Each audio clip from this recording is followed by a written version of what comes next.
introduce and really thank Pacific Islanders in Communications for bringing this workshop to us. How about a round of applause for Leanne? Good morning. Thank you all for coming here on a Saturday morning. There's a lot of familiar faces and a few new ones. So thank you very much for spending your Saturday with us. I'll do what Georgette did. Let's see a show of hands. Has anybody applied for or received a PIC funding or PIC? Wow, more than I thought. That's awesome. Part of the reason that we wanted to have a workshop like this, ulterior motives, is Kiara's going to go over overall grant applying, but it'll still pertain to our grants that we put out. So, you know, after you go through this class, it would be great to come onto our website, piccom.org, and see what we have to offer. Or you can come and talk to me or Malu outside and just ask us questions about it. But again, thank you very much for being here, and please enjoy the wonderful Kiara Lacey.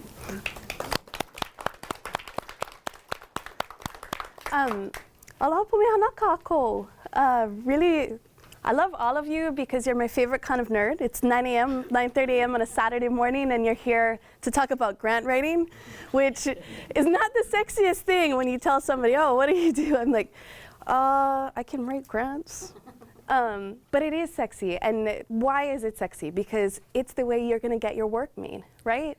We live in a world where things move with money. And so while we can use sweat equity and all the other things to get something done, having money to make your project and make your dream realized is really important sometimes. You still got to pay for lunch somehow, right? And before we get started, I just want to mahalo to ʻŌlelo and to Pacific Islanders in Communications. They're two incredible organizations. Make them your friends. I know I took my first production course from ʻŌlelo many years ago. So I thank them for giving me some of that confidence. And to PIC, who's helped make so many films possible in our community as well. To give you a little understanding of me, I'm a fellow filmmaker. Who in this room considers themselves a filmmaker? Beautiful. Who would like to consider themselves a filmmaker? Yeah. Okay, good. So that's why we're all here. You know, as a filmmaker, I've met a lot of people who are like, I have to do everything. I want to be able to do this. I want to be able to do that, right? And sometimes being that Swiss Army knife is an incredible skill. But to give you some relief, I will let you know there are many things that I can't do as a filmmaker. So I did not go to film school. I studied crisis counseling in college. I cannot shoot, and I cannot edit. There are a lot of things that I, like, as a filmmaker, don't do. But one thing that I can do is I can write treatments, I can write grants, and I can write a budget. And what is the power in that? The power in that is that gives your project the vision, right? It gives you a vision, and it gives you the money, the grease to get things going. So let's start with, why are you here? You know, one of the incredible things about the grant writing process is it forces you to think about your project, right? You might have this idea that's loose in your mind, and the process of writing a grant really forces you to think through all the details of it. So before you even get started, why are you making this film? Because making any film is a lot of work, right? And you're gonna have to hustle, work hard, get other people to come on board for your vision, right, to help you realize this goal. And so really know for yourself before you even get started, before you even start asking for the money, why am I doing this? Because once the money comes in and the partners come in, right, you wanna know that you have thought this through and that you know why you're doing it so you can finish it, right? The goal isn't just, I'm gonna get the money in. The goal is you're gonna make something awesome and that you're gonna get it done in the way that you hope for. So really think through why you're doing this. Some of these we've already asked before, but I didn't ask, I don't know if I asked, has anyone written a grant before? Okay, good, that's why we're here. So let's start connecting dots to get your movie made and get that grant done. Who gives you money for a grant, right? These are some statistics about where to get money for grant writing, right? A lot of it is philanthropy. What does that mean? That could mean just about anything, but those could be individuals donating, right? A lot of people, and this is a little bit outside the scope of like grant writing to a specific entity, but we've all done Kickstarter, right? Or we've all had an or thought about an executive producer that hands you a big, beautiful check and you love them forever, right? So that could be some form of like philanthropy or some sort of equity investment in your project. But also there are family foundations, right, that provide grant funding. And then there are other nonprofit organizations that you're probably going to be seeking for grant funds, like Pacific Islanders in Communications. How do you find the grants? Before we even get started, where do you find grants? These are a couple of like really great places to look. If anyone's familiar with No Film School, they post a quarterly, and I know some people in this room are familiar with this list, they post a quarterly list of all the grants that are available and open for that quarter. Like whether it's Tribeca Film Festival or Tribeca Institute is offering grants, just a variety of organizations. No Film School, great resource. POV, PBS's POV, they publish a list of grant funds as well. And a lot of this is documentary in scope. So POV, and it would be more for documentary work. IDA is the International Documentary Association. So IDA is also another resource that lists a lot of grants. We should have a printout of the IDA list and the No Film School list for this quarter that you guys can pick up on your way out. So you can use that as a resource. And then any other organizations that you think might be related to the topic of your project. So for example, if I am doing a project about water quality and issues of water quality, maybe there are organizations that already support and fund work in that space. Maybe it's a great idea to reach out to them to see if they might want to participate or fund a project about water quality. So sometimes that's a natural connection. And then of course, everyone's favorite, Google, right? Take the time to sit down and Google your options. Because I could give you a list to get you started, but you could fall into a deep hole on the internet, digging through all sorts of options. Once you start thinking about the possibilities of where to find money, whether it's locally or beyond, you'll start to see that there's many places that you could find grant funding for your project. Now, you find an organization and you think, okay, this could be a really, really great fit for my project. How do you decide whether or not to apply? So a couple of things to think about. Deadline, number one. Did you miss the deadline? Sounds really stupid, but it's important to note, right? When is the grant app due? The other thing to think about is you evaluate whether or not you're a good fit for grant funding with an organization is, what are the past projects that they've funded? Is yours anything like some of the past projects that they've funded? If it is, then that can give you a little more confidence about applying. If it isn't, then maybe there's a little bit more work to figure out what the alignment is. And there we go, we get to mission alignment. So what is mission alignment, right? Every nonprofit, every granting entity, all they want to do is find the perfect project to fund. That's what they're out there to do. They're there to give you the money to make a project, right? But the goal is what you're trying to do a fit for what they're trying to do. So part of what you need to do before you even start writing the grant app is think about whether or not you're a fit. If you're doing a project about, I'm going to give a bad example, right? If you are doing a project about Hawaiian culture, but you're applying to the Japanese Association, maybe not a fit, right? So really take the time to think about whether or not the application actually makes sense for not only your project, but also for the granting entity. Because every grantor out there, I guarantee you, is waiting for that perfect project to give them money. Nobody wants to read a bad proposal or a proposal that's not a fit. They're all there to help make something cool happen, right? So they want to give you the money. It's whether or not you're a fit. So what are the things we can evaluate, right? Know the story of your project, right? What is your project about? And then really evaluate the organization to see where your story fits in with them.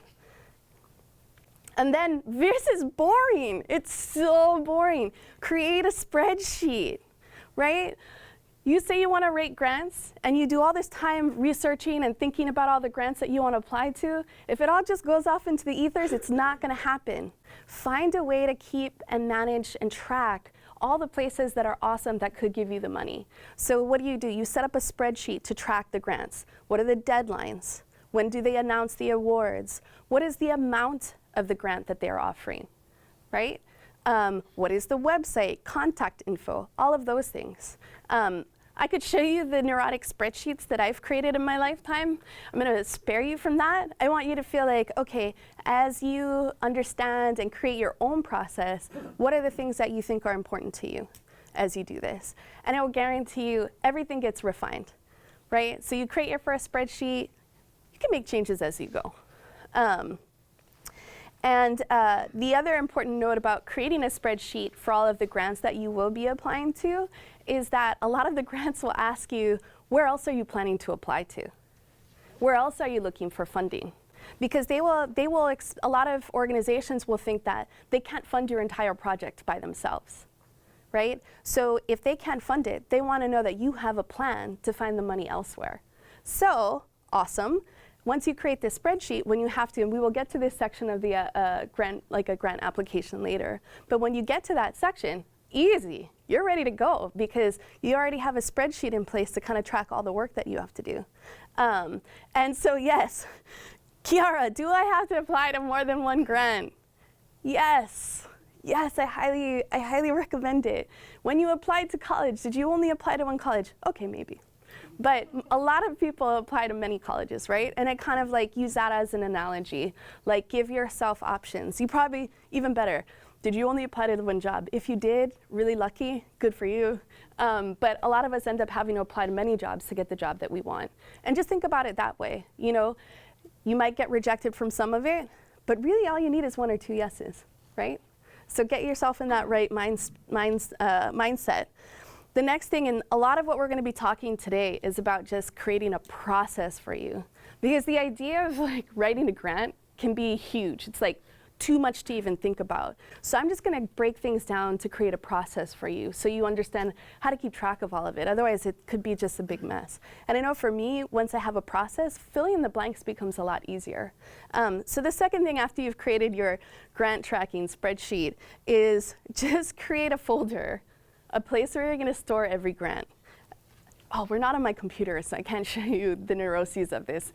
But on my computer, I will literally have a folder, fundraising, right? Or funders folder. And then under that, I will have every grant application in a separate nested folder that I have applied to. So maybe, great example, PIC, Pacific Islanders in Communications. And they have multiple different types of funds that they offer. So I might say, PIC R&D funds, that's early funds for a project at its start, right? And then I dive into that folder and maybe there's all the application materials into that.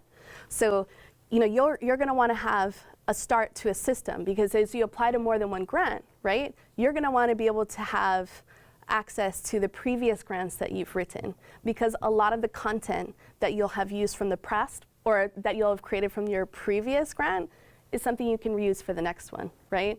So it sounds really stupid, but save all your versions, save copies of what you do, and have it in a spot that you can always go back to. Because when you apply to the next grant, if you just threw it all away, then what? And I know it sounds basic, but you have no idea how many people I've talked to that have like, oh yeah, well, I wrote to that grant. I'm like, well, did you save it? No. So then you have to start all over again for the next one? No way. Right? You're not going to make that mistake. You're going to have everything ready to go. So, also another mindset thing before we even get started into the nitty-gritty of writing a grant application. So let's use $25,000. Let's say there might be an amazing local organization that funds short films and you could get $25,000 from them to fund your project. That's a lot of money. And let's say you spend, well, I don't know, 25 hours working on the grant application. I don't know about you, but making $1,000 an hour is a lot of money. That sounds really great to me. So I'm just breaking this down to you because I know for a lot of people, writing a grant takes time, it's tedious. But if you don't put in the time and you don't submit yourself to the tedium, then you're not going to reap the benefit. And if you really think about it, if you're only putting in 25 hours, even 40 hours to get the sum of money that you're requesting, it's not a big ask, right? And if you actually put in the time, you're increasing your likelihood of winning the grant. Because throwing it together like a bad high school assignment that you just finished at the last minute isn't going to win you the award. It's just not. There are too many other people in competition that are trying to realize their dreams as well. So in respect to your own dream and their dreams, put in the time, do the work. You know, $1,000 an hour if you only spend $25 and win $25,000. Hey, that's not bad, right? So second to that, I also, and this is again a little bit of a housekeeping thing before you get started, a lot of granting entities have an online portal that you have to submit through. And so you have to start an account and all of those things. And some of the accounts take days to turn around. So if it is due on September 13th, do not throw it all online on September 13th.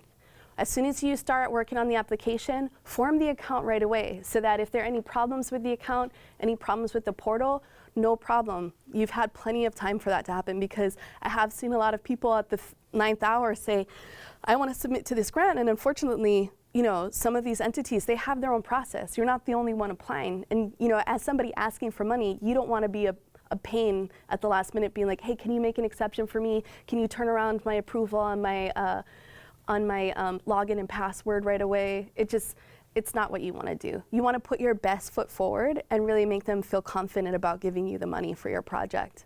So once you find out a project or a grant is a really good alignment for the project you want to do, look at how you submit, right? Is it just an email? Is there an online portal that you have to start putting things onto? And also know that a lot of people might be last minute, right? It's human nature.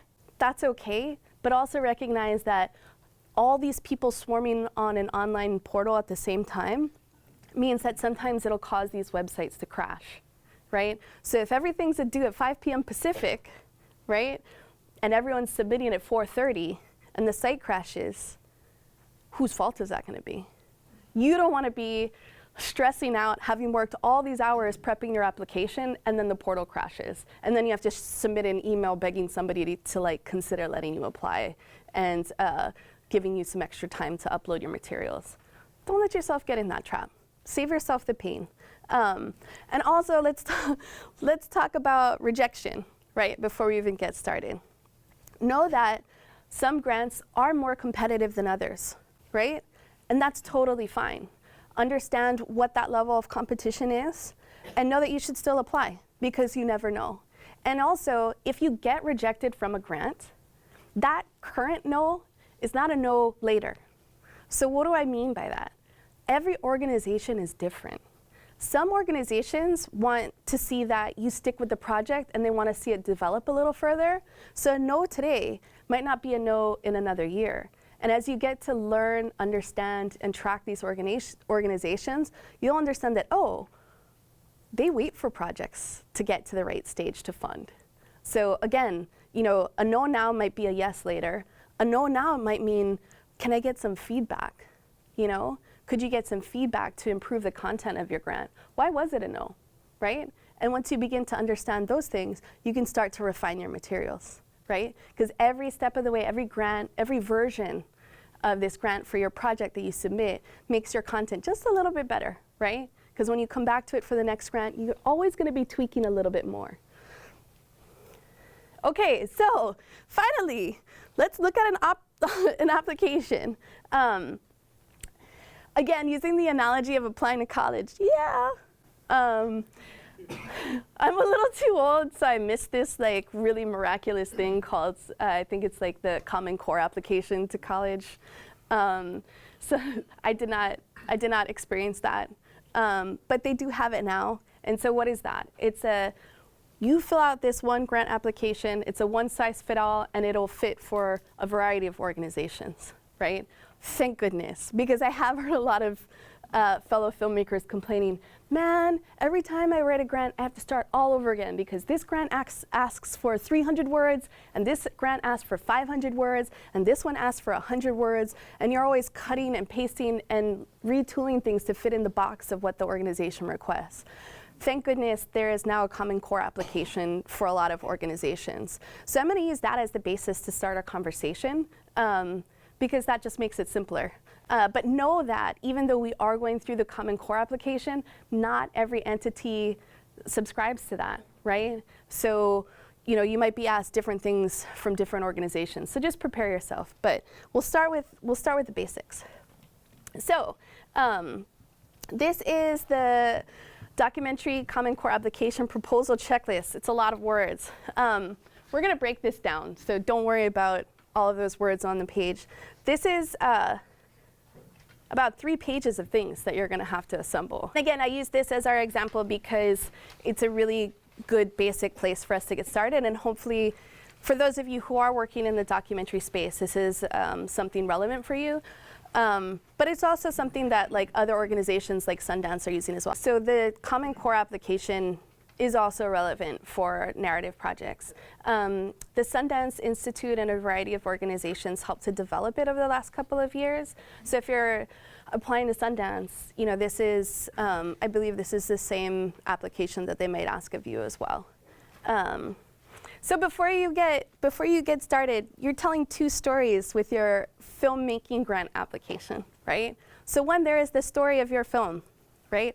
I am telling the story of a young woman who is growing up in Mililani and works at Walmart. It's a thinly veiled story. So that could be just the story of your film, right? Of the actual film. Then there's the story about the making of the film, right?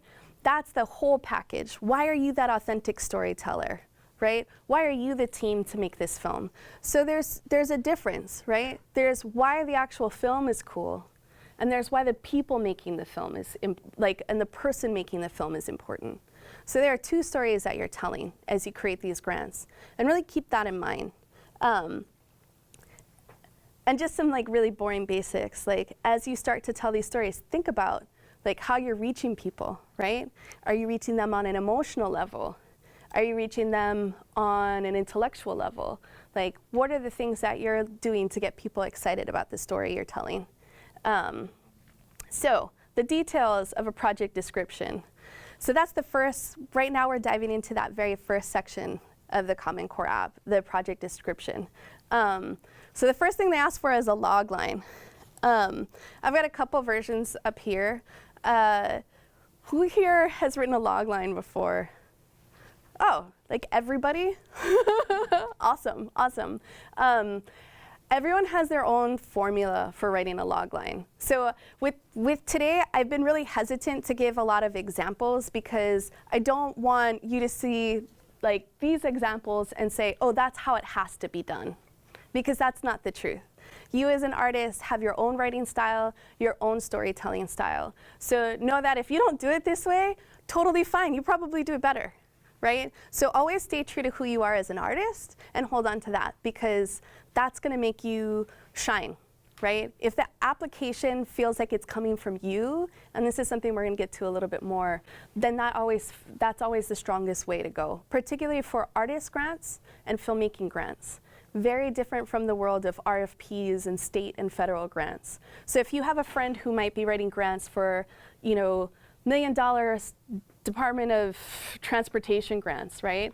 They're probably experts at that, but they might not be experts at writing a grant for an artist. Very different style of writing.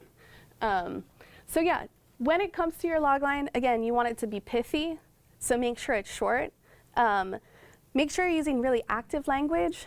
Not too many like adverbs or adjectives, only when you feel like you need to. And that it really gives you a sense of the story. But biggest note, you don't want your logline to feel final. So it's always nice to give people this feeling like, oh, there's a little bit more that they want to get out of it, right? A little bit of a cliffhanger with it so that there's not a full resolution. That little bit of a tease in terms of how you write it is really valuable because it makes people want to open their wallets. Right? That's what we're here to do. We're here to get people to open their wallets. So yeah, these are a few examples. I will read you one from a local film that was made by a director named Braden Yoder, also born and raised in Hawaii. So the film itself was called The Last Taxi Dance, and this is the logline that he wrote.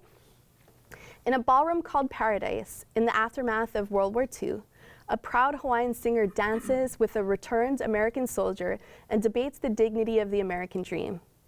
But when his dance ticket runs out, she is left with a harsh choice. For when the dancing stops, this man will die. Okay. High stakes, right? Pretty drama. Clear language, not too many sentences. Log lines are usually about 1 to 3 sentences. And then notice, there's a little bit of that question left in there. Why is he gonna die? Who dies after they dance? Like, what's up with that, right? So you have that moment where I wanna know a little bit more. How do I fill in the blank? Maybe I'll keep reading. Because the other thing I'll also be getting into is that as much as you spend a lot of time writing the grant and thinking about it, somebody else has to sit down and decipher your grant. And I have to say, like, I've worked as a grant reader. So I've read grants for, was it the NEH or the NEA? So I've read nationally written grants before, and I've scored them. And what they do is they give you this like rubric, this checklist that you have to go through. And as you're checking off stuff, all you're looking for is something like interesting, something different, something fun. Like after I'm going through 60 grants, right?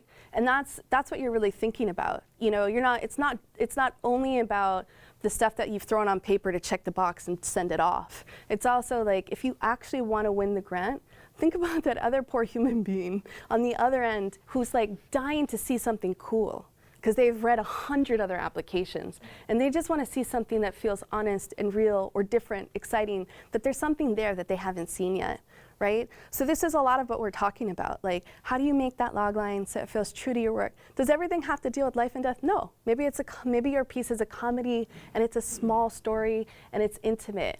That's great too, right? But embrace what your work is, and really find a way to communicate it so other people can get excited about it.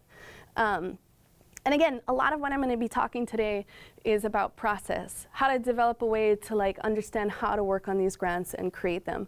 Not a way to say, oh, this is how you write it exactly, right? It's about how you develop as an artist so you know how you can make it so your application feels like it's true to you. I don't want any of your grants to sound like it's true to me. That's horrific. Like, that sounds like the most boring thing in the world. Talking about a process, not just for the project description section of the Common Core application, but just as a process overall for your grant. With every section, things to think about. Really basic, number 1, put the question at the top before you get started. Sounds really stupid, but this is exactly what I do. So if they say you want the topic summary at the top, what do they mean by that? I literally will copy and paste it and put it at the top, and then I start writing to that. Why? Because it's so easy to run off on a tangent. Oh, my writing sounds really good over here, and I'm gonna go off, and then I spend like a half hour, and I haven't actually dealt with the actual question. And in the stress and the time crunch of trying to write a grant, you will be shocked at how often that happens. You're like, no, Kiara, I would never do that. It happens, right? So as much as you can avoid like wandering off track, because as somebody who's written and scored grants, I know what it's like to go back and be like, we didn't need any of this information, right? It's all extraneous. So you want to make sure everything that you're providing, particularly because so many grants only give you a couple of like 300 words, 500 words for each section, right?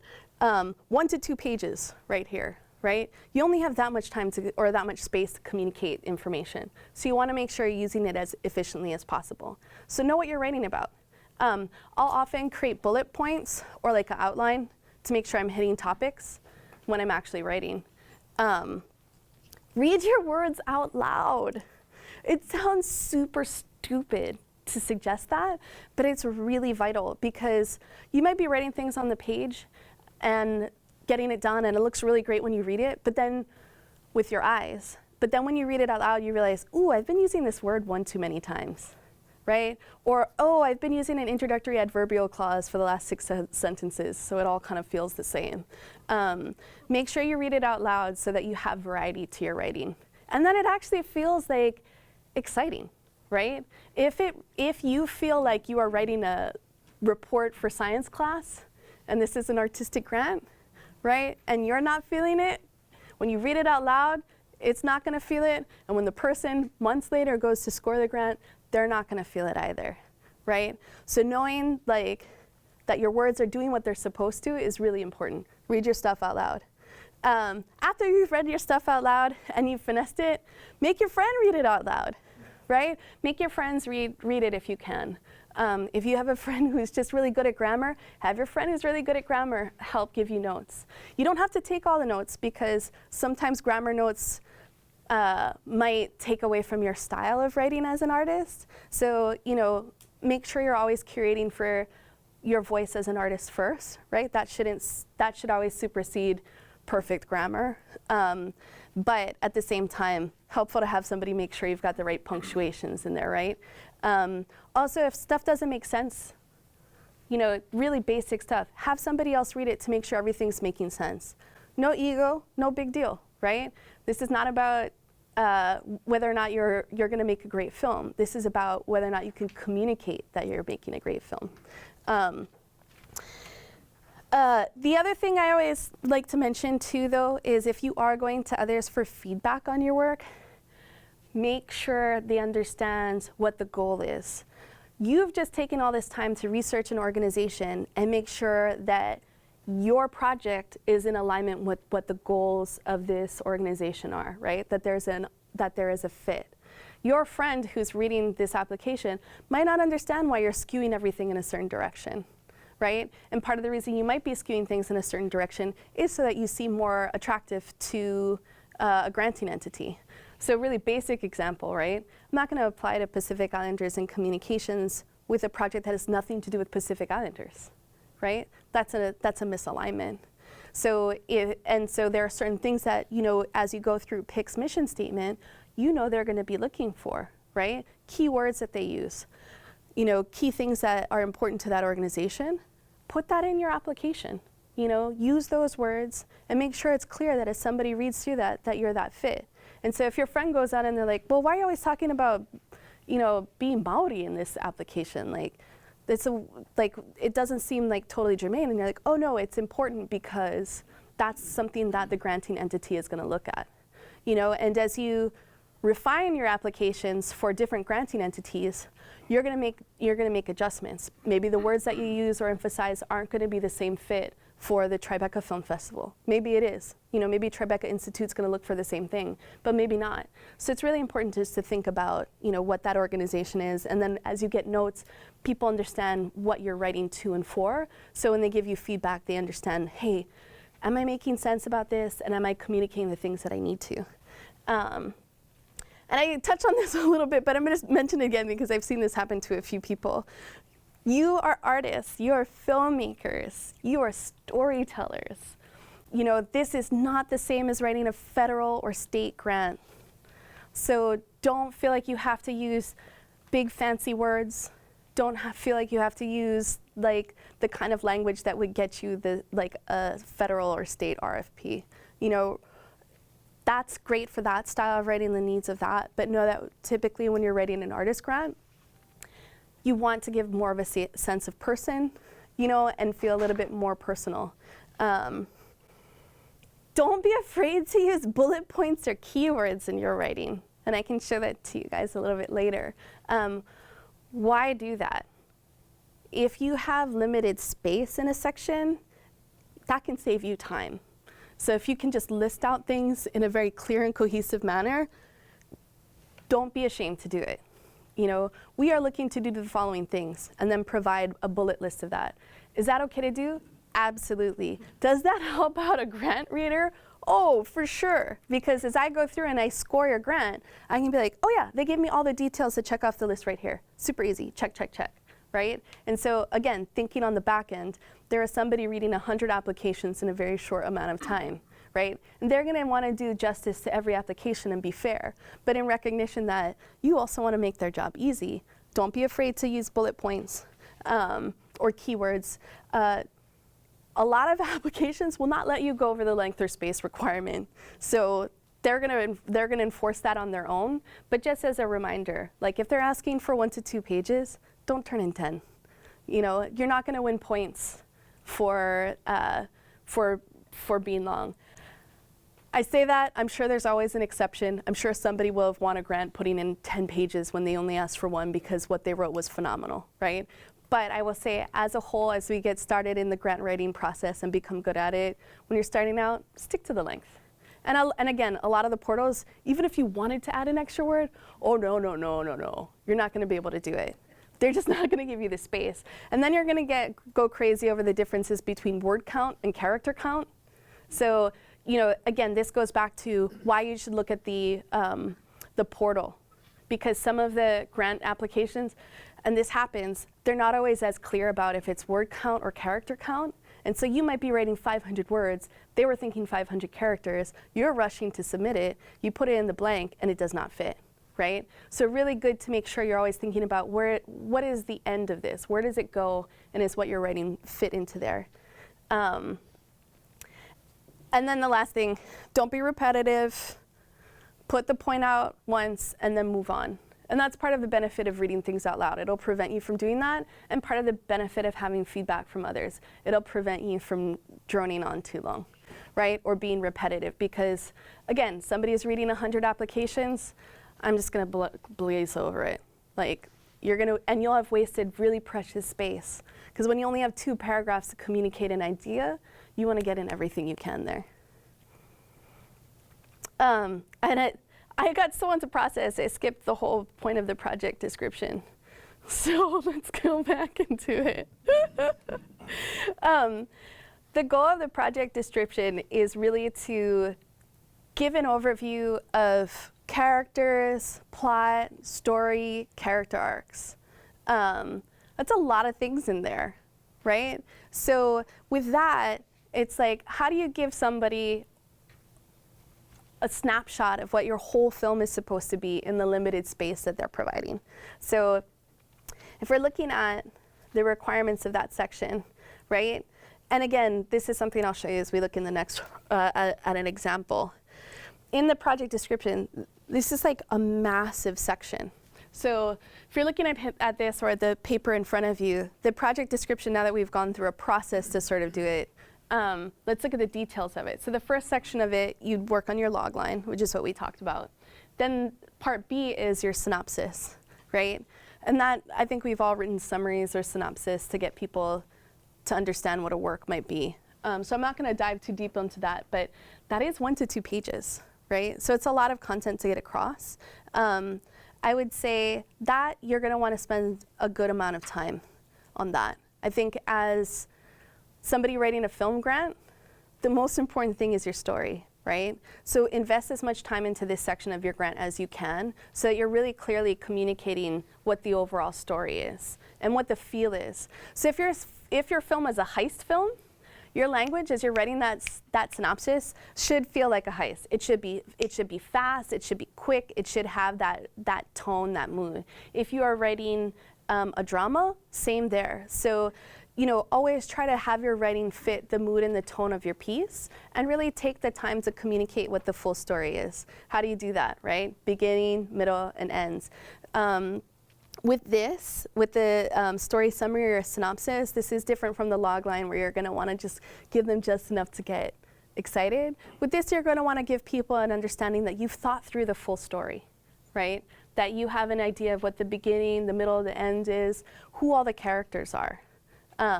Ideally, you've already written the script, so you can just reference that, right? Because that's truly the goal. For those of you in the documentary space, right, and if you're at R&D in the beginning on a project, Kiara, how do I do this? I don't know how it's going to end. This is real life.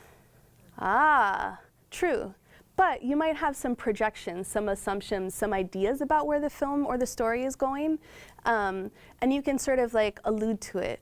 You know, you don't have to say you know how the competition, the football competition is going to end, right, for your documentary. If it's let's say you're doing a documentary about Kahuku football team, right, going to state championships, right? You might not know who's going to win, but you can write your story summary leading up into that, and you can say that that's the beauty of this documentary, right? The question of, will our characters win? How hard they fought for this, right? And what it means to this community. So it's okay if you as a documentary filmmaker don't know what the end of your project is just yet. just get people excited to give you the money so that they can find out, right?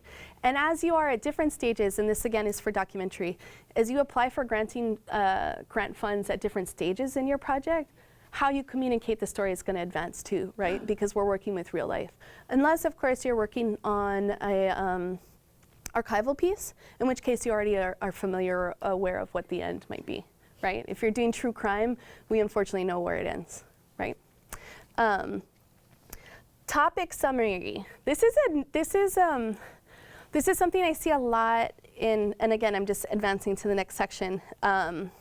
Topic summary is something we see a lot in documentary.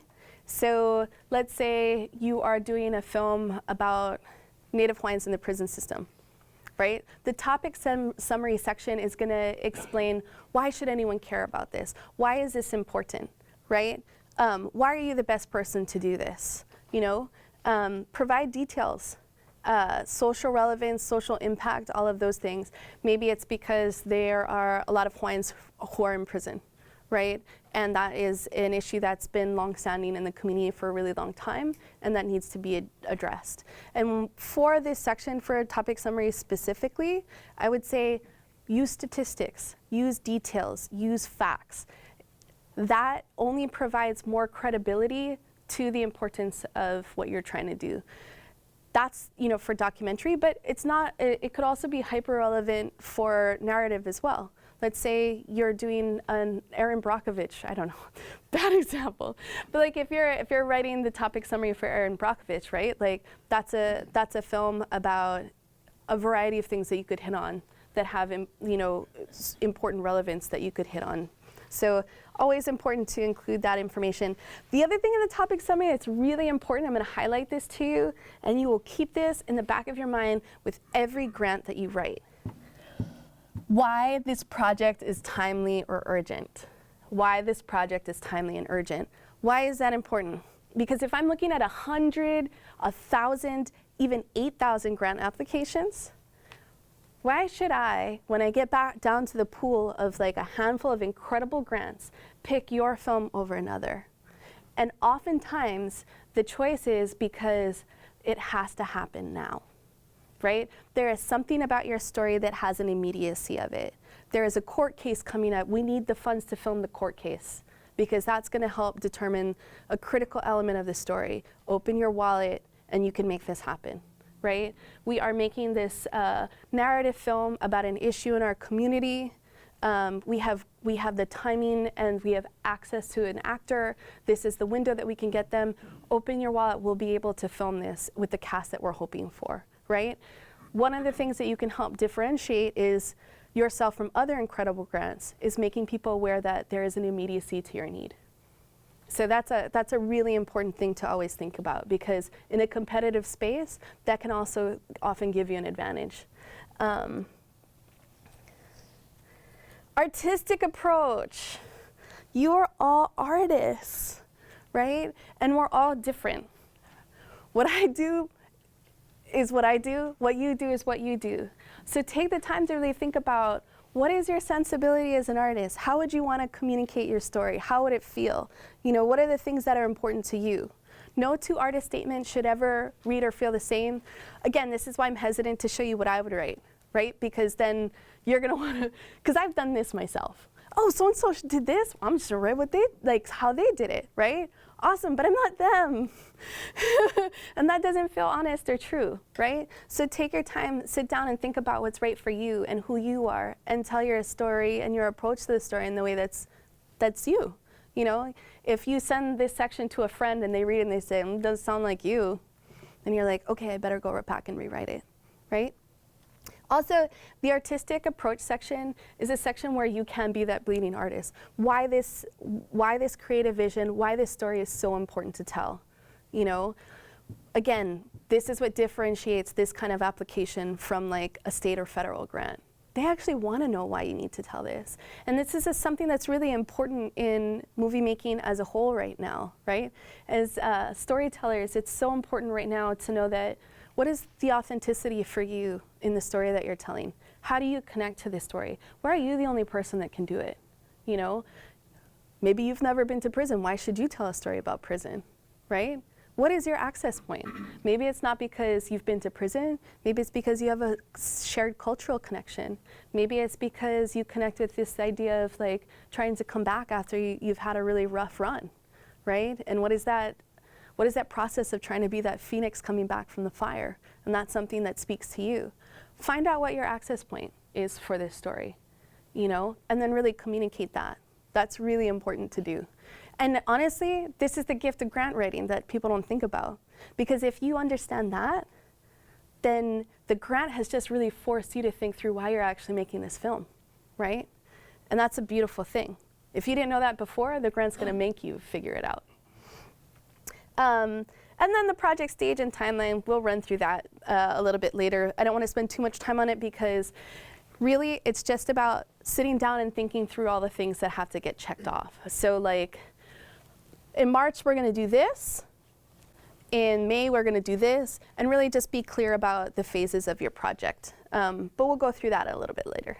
So really quickly, don't worry guys, this is the most important stuff, because going through the details of each section of the application, I've already given you what they're asking for. If you don't have a process or a way to think about it, then going through this you're just gonna go through the motions. So really it's about having a process. So to give you an idea of what it could look like, this is for a PIC awarded project.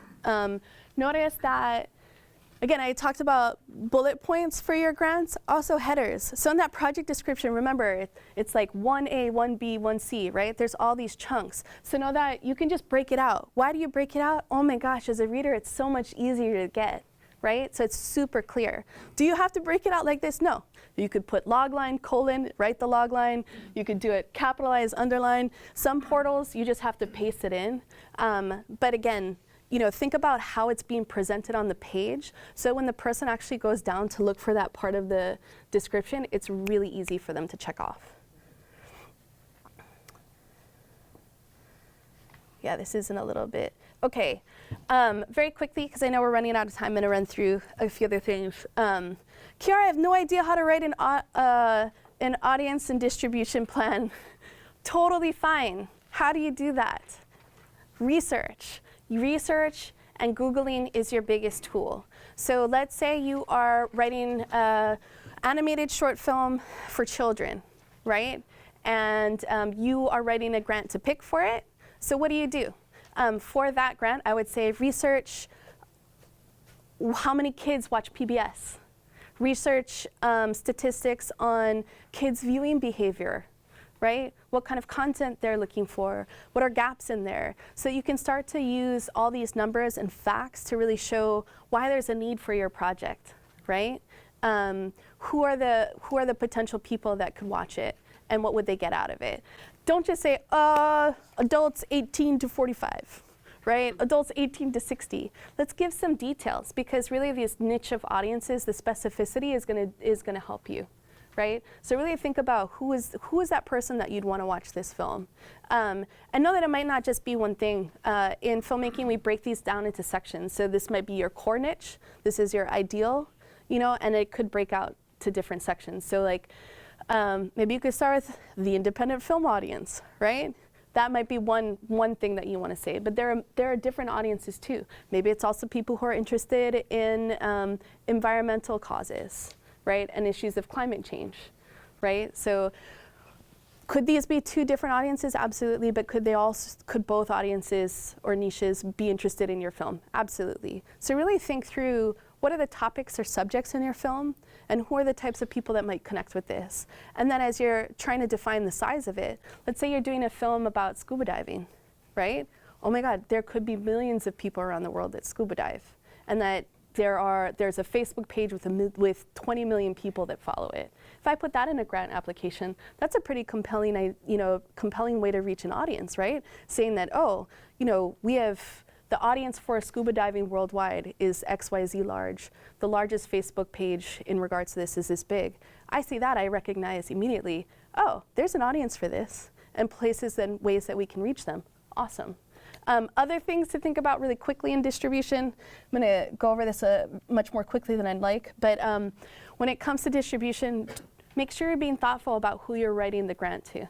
So don't write I really want my film to show on HBO, but you're writing a grant to PBS.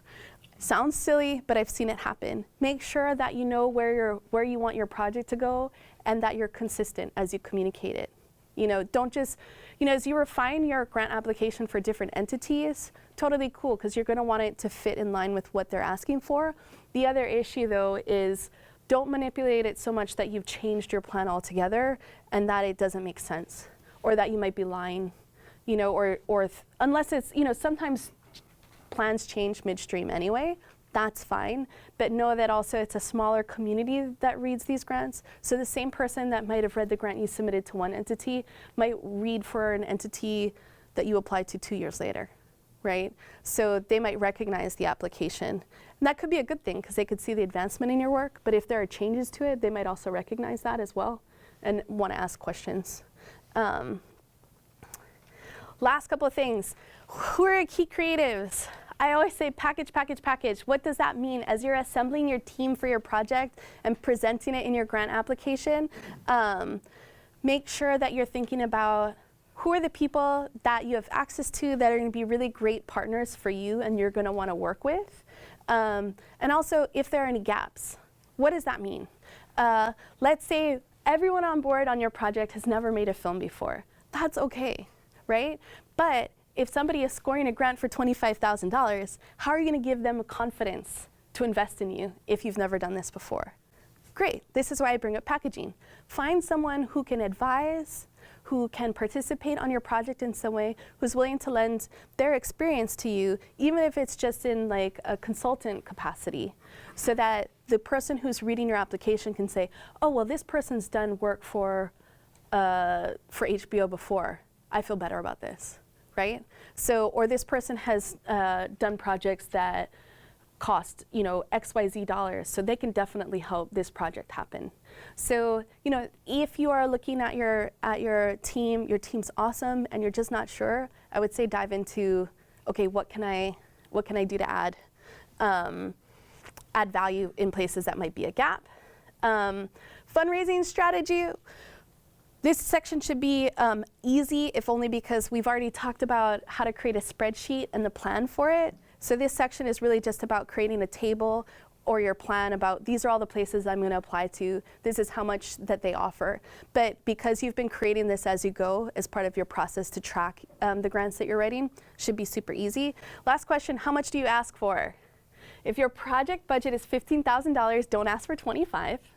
If your project budget is worth $15,000 and the organization funding provides $15,000, ask for the $15,000.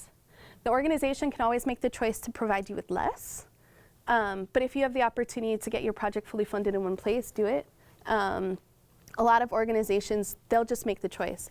I've reached out to organizations to ask for 25 and still gotten 10. Am I still stoked? Absolutely. I say thank you and we take the money. Right? And then we do a great job with it. Okay, and then budget games. I love writing budgets. I don't think we're going to get a ton of time to talk about this, so I'll have everyone ask any questions afterwards. Couple things. If you've never written a budget before, right? Kiara, I have no idea how much we need for hard drives. Easy.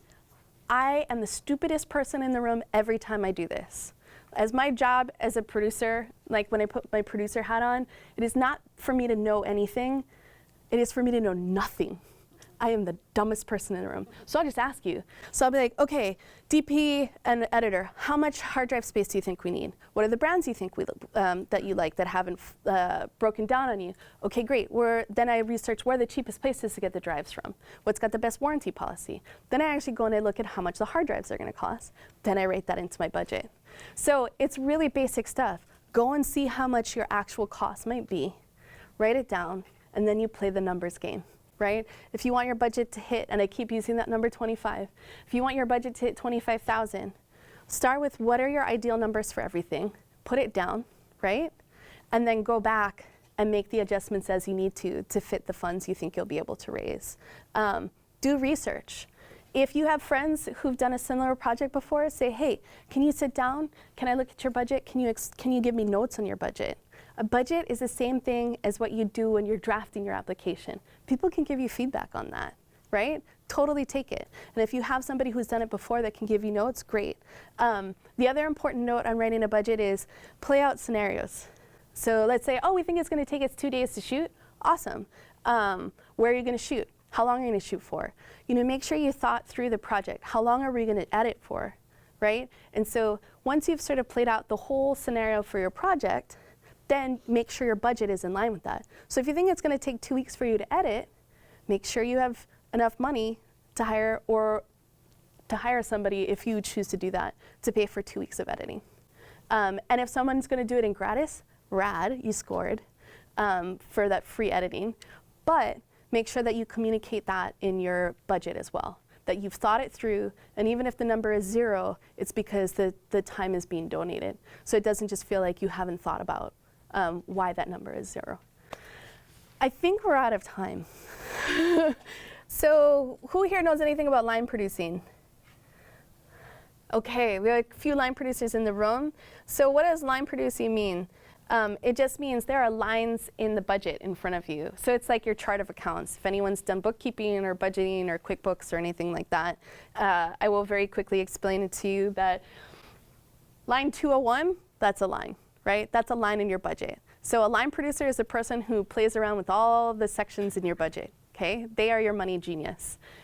So in the 200 block, we'll see that there's pre-production and development funds. So let's say you need to hire a graphic artist to help you develop a mood, like a lookbook or a mood board for your project. So maybe you put in 200 bucks for personnel there.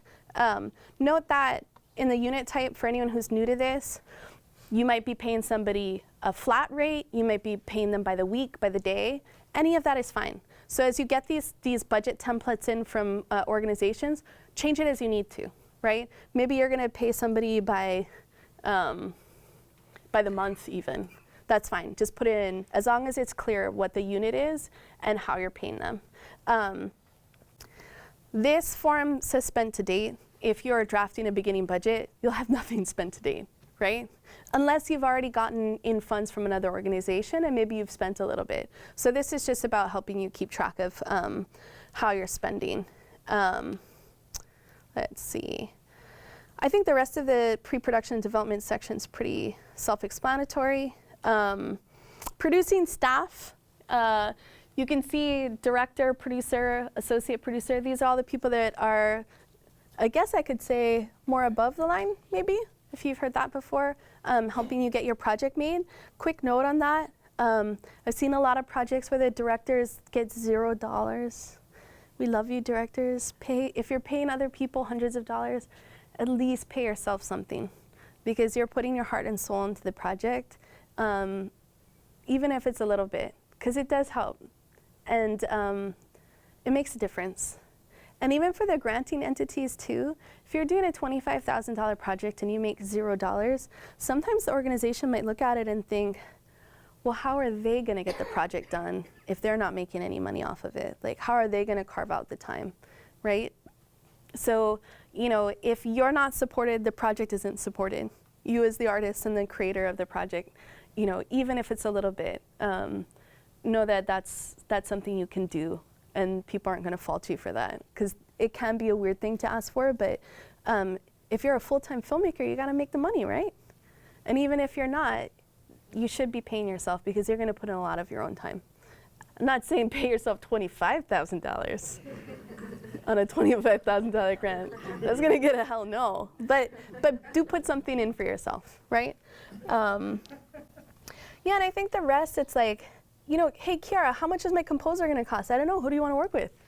Right? So again, it's about asking the questions, finding the people that you want to work with, and getting a sense of, okay, what would work? And maybe you have an idea, like you draft your budget in advance, kind of have an idea of how much you could pay, and then present that to somebody. All of us want to be able to give as much as we can and be generous to our collaborators, right? That's always the goal, but also with the recognition that, look, on a project, if this isn't like, this is not a McDonald's commercial. I'm not necessarily going to be able to pay McDonald's commercial rate, right? We love McDonald's commercials. They're cool, but this is something different. So if you're doing like an independent piece, as long as everybody understands where you're coming from and you've communicated that, oftentimes people are really amenable. Yeah. Like, if your composer, let's say the person, you know, their usual rate, let's just say $1,000. Yeah. You know, you say, oh, well, my budget, you know, I can only pay $500. Yeah. Would that extra $500 be considered like in kind? You could totally do that. That's a great question. Yeah, absolutely. Because they are offering their time at a discount, right? So super smart. Very savvy producer. Let's get questions now. Because I mean, like the rest of the budget is all stuff. It's all a game. You know, I could compare your budget to mine, and it just depends on where you want to put your money. Some projects are like the music's super important, so you communicate that in the grant and you show that in your budget. So don't say you have a music-heavy film, but don't put any money into your music budget, right? Everything needs to make sense for what you're saying. So, questions? It's okay if you don't have any. Yeah, yeah. You know, the in-kind portion, do Yeah. the grant people look at that and like, and if they do, like, what are they looking for when they see in-kind versus the, or is there any? Is there like a judgment or a preference for that? I think as long as you're communicating clearly that you've found ways to cover all the needs of your project, it's great. I think if you have more dollars than in kind than you actually have in the real budget, it might be like, so like if you've raised $20,000 but you have $80,000 in in-kind contributions, like that might like look weird. So I think it's just like how to make it look reasonable, right? Your whole project shouldn't feel like it's in gratis. Even if it is, everyone just might be working at lower day rates or something. Like maybe you pay everyone $150 across the board and you key it out so it's consistent. And then maybe the department heads make $200, like $50 bump. It just depends on your project. If it's a 6-day project, maybe that's how you can afford to make it. Or it's a 1-day shoot, everybody makes $500 and you've got a small team. It just depends on everyone's project. It's part of the reason why I didn't put a budget up there, because the design of your project influences the design of your budget. You can make it Gucci, you can make it Walmart. It's all good either way, right? And it doesn't mean the Walmart brand story is not just as good, right? It could have its own authenticity and its own sensibility, and it could be just as brilliant. You know, maybe you never use a single light in your whole film, and you never use anything fancy. And as long as the story is there and it feels real, and you move somebody, that's all that matters. Yes. What about, I'm not really very good with the budget. Somebody else is doing it. Awesome. Love that person. Yeah. You know, that's not my. But Yep. we just did a grant proposal, and I'm wondering, as I remember, you know, I didn't look at it that carefully. I did other things more carefully. In kind, like we were doing the proof of concept and other things, everything was donated basically. To be able to get to the point where we're at right now, to be able to really show what we're doing. Do we write that in kind? What I put out personally was part of the budget for thus far. Then we also had a grant before, but it wasn't exact. It was with a film, but it was with another. So we didn't include that to confuse people. We tried to keep it really clean. But what about like all the equipment and everybody on the team? Everybody came together. Everybody put everything in there. Is that an in-kind expenses spent so far? So I mean, technically yes. Technically yes. Like, let's say somebody brought in their $5,000 camera package and they just brought it for the day and used it. And that's like, this is complex, but like the total cost of that person's kit, like, let's say their kit was $25,000. So it came with the lenses, all the things, right? But the day rental on that kit would have been like $850, right? So then the in-kind wouldn't have been $25. It would have been $850 for the day rate. And then you could potentially put that in. The thing you want to be careful about is the in-kind should feel commensurate with what the actual like production budget or the things that you're looking to fundraise for later. And also be aware that some granting entities or the majority don't back fund. So if you have in-kind for R&D or development and it's like $6,000, they're going to fund forward. You're not going to get recoup for that $6,000 that you've in-kind funds. Now, what that can be valuable to you for might be for profit share, a split in the future, so that the in-kind is a way to recognize the sweat equity and donations that have been provided, and like split accordingly the profit share down the line, because some grants will want a profit share above and beyond recoupment. So like if your project costs $25,000 to make, you pay off all your debts, use the grant funds, like you're not in the hole, and let's say, awesome, you get another $5,000. Like you win a prize at a film festival, you get $5,000. Some entities might say, well, we provided 25% of your budget, and this will be part of your contract. Because I think even Sundance, if you're a part of the labs, will ask for that. They will ask for a part of the profit share, but the profit share then gets adjusted because the in-kind monies are included. Does that make sense? Yeah. Yeah, I don't know, it's always a fine line. So I would say, yeah, being able to say you can get your community out, your peeps out to get the thing done and moving is great. But also, yeah, it's a little bit of a balance. But I wish I always had a hard and fast answer for that one. But I think that also communicating your passion with your team in terms of what you read in the artistic approach and other sections of the budget will help, or not the budget, of the application, will help to shed light on that. And I think if you are saying that in your application and then you see the in-kind, then I think people read the overall picture of it. You just want to make sure somebody looks at your budget and says, oh yeah, they can do it. Like you've thought through everything and it feels like there aren't any gaps.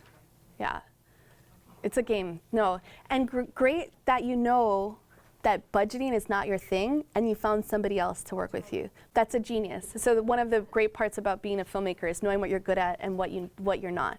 Yes? So I feel like there's a perpetual kind of catch-22 in trying to get the support, but without the support, and in order to get the support, you have to get this other support first. And when you're working with yourself and trying to launch something, you don't have the key team players that you say packaging is so important.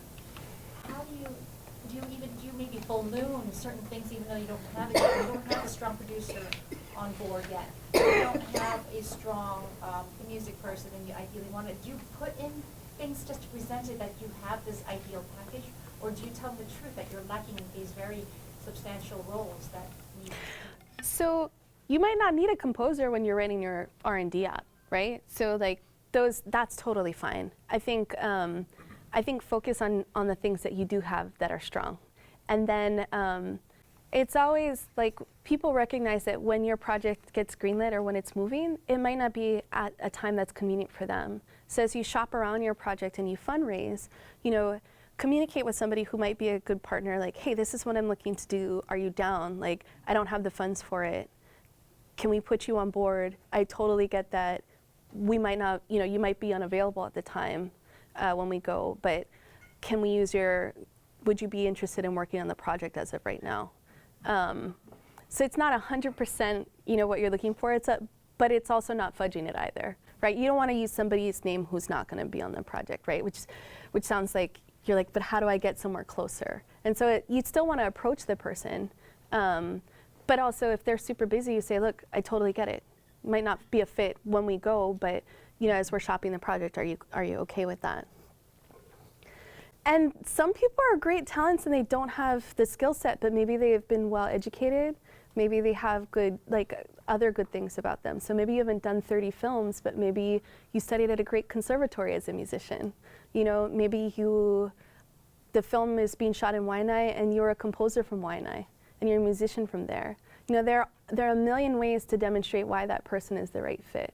And maybe you as an artist feel like you can communicate to them in a way that's clear. That's why they're the right partner, because you know that the two of you are going to create the right pieces for your film. Because you could work with somebody who's got Oscar credits, and if if you're intimidated by them, if they don't listen to you, it's not going to work. I'd rather take that composer from Waianae, right? So, yes. it is better to have a production company so that when the grant monies do come in, it doesn't go to a specific. You just asked the best question. I'm sorry I didn't go over this. So always, if you can, start an LLC, open a bank account, right? If we are planning to do business, make yourself ready to open for business. Get the checkbook in, get the ATM card in, because once that grant comes in, you want to be able to say, no problem, this is where everything goes.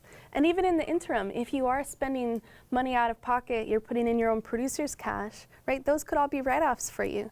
So super great, super smart question. If you've never done this before, right? There's the Business Action Resource Center that the state has. Go down there. They can help talk to you about how to open a business. There's a wizard, like a portal online that can help you with it. Start an LLC or an Inc. Make sure you talk to your accountant about what the repercussions might be for you fiscally, because you'll have to report on all of this stuff. But really great question, and yeah, absolutely great thing to be able to do and should do. And then my other question is, with the grant monies, do we pay taxes? Oh, okay. I am going to say I can't advise you on that. That's something you need to discuss with your accountant. There are different approaches that your accountant might recommend. Some accountants might say that you could slate all of the funds that you get as advances against hard costs for a project. That's one way to look at it. But it depends on your accountant and their approach and what you're comfortable with. Good answer, Kiara. But don't be afraid to ask them. And sometimes you might even want a bookkeeper on board to help you manage the funds. Because you might not have a strong line producer, but you have somebody who can kind of keep things in track, but maybe they need help cutting checks or something. Maybe having a friend who's a bookkeeper or really great on QuickBooks to help you manage that stuff could be something easy to do. Because I know there are plenty of bookkeepers in Hawaii. There just might not be as many independent line producers. So that could be a fun or creative solution to that gap. Great question. So many LLCs. I have so many LLCs. So, yeah. We've got like 3 minutes left. Anything? Speak now. Yes. As someone who has read applications, do you have any pet peeves? Like when you read an application, you go, oh no. Okay. Please don't do this. Please don't make me read this. Oh man. I'm sure that's not my personality. I'm sure there are people that are. You know what? I think for me, it might be I'm getting fancy big words that don't say anything. Don't feel like you have to sound important or fancy. Don't waste time with just putting big words down on the paper. Tell your story. That's all we're here for, right? And as long as you communicate why you're excited about your story and why it's going to be valuable for somebody else on the other end to see it, that's all you need to do. You don't have to use words that you had to Google or check the thesaurus for, because that feels, I don't know, doesn't feel honest to me. Yeah, just thank you, yes. Be who you are, and don't feel like you're writing a paper for, you're writing a paper for English 200, and you're just trying to fill the gap. I'd rather you not put anything down, because if you feel like you got there and you did the best you could, great. And truly that's all it is. Grants are an incredible way to fund your film. It's a gift. If you take 25 hours to write a grant and you get $25,000, where else would somebody take a chance on you, right? I don't make $2,000 an hour. I don't know about you, but I'd like to. That being said, you write a grant and you get the $25,000, amazing, right? Or you get $50,000, or you get $2,000. All of it is it's all gonna help you realize your dream. And so if you're serious about your dream, take the time to be serious about the grant. And it's okay to get no's. I get no's all the time, right? But the better you get at it and the more you focus on it, instead of just writing 30 grants and hoping one's gonna get a yes, spend a little bit of time in making sure it's a fit. I've seen so many people just throw them out there, and it's well, you just submitted and spent all this time for an organization that you're not a fit for. They don't fund films, right? So take the time. Awesome. Great questions. Thank you, everybody. If you have any follow-ups, I apologize. I do have to go to work after this. So if you have any follow-ups, you can just go on my website. It's my first name, last name, and just shoot me an email. Yeah, happy to help how I can. So thank you.